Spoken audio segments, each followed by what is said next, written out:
Kapapasok lang na balita, isang pamilya sa Maynila ang minasaker. Ang detalye sa News to Go ni Carlo Mateo ng Super Radio DZBB. Carlo.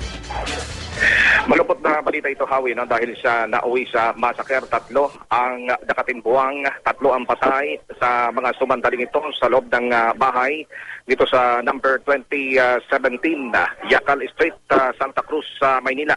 Ito ay sakop ng barangay 355, zone 36.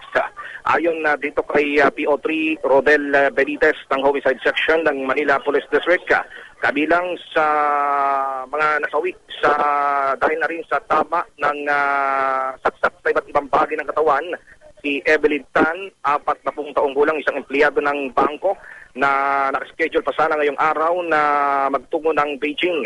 Teresita Tan, mahigit 60 taong gulang, ito'y ina nitong biktima ring si Evelyn, at ang kanilang kasambahay na si Christine Bartolay, 22 taong gulang.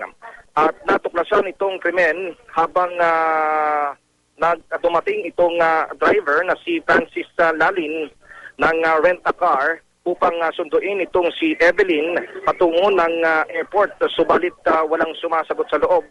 At minabuti nitong makipag-ugnayan na sa barangay chairman dahil sa nakasindi naman ang ilaw sa loob ng bahay.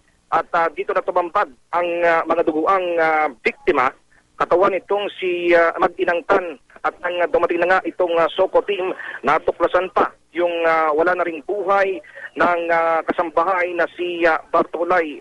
Samantalang lumalabas ngayon sa mga paunang investigasyon na di umano ay isang barangay tanod ng kabilang barangay ang siyang suspect. Nakalipas lumalabas sa mga witness na nakita umano itong suspect na lumabas at naduguan sa likurang bahagi nitong bahay.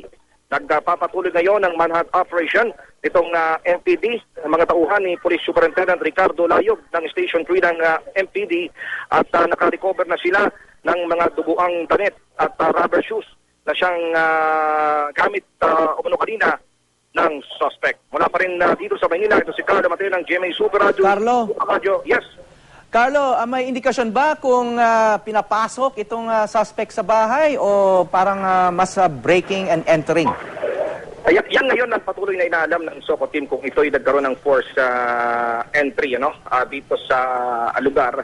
At bagamat nakikita ko merong bahid ng dugo, may bahid ng dugo dito sa pinaka main door o sa pinaka pinto nitong kanilang bahay.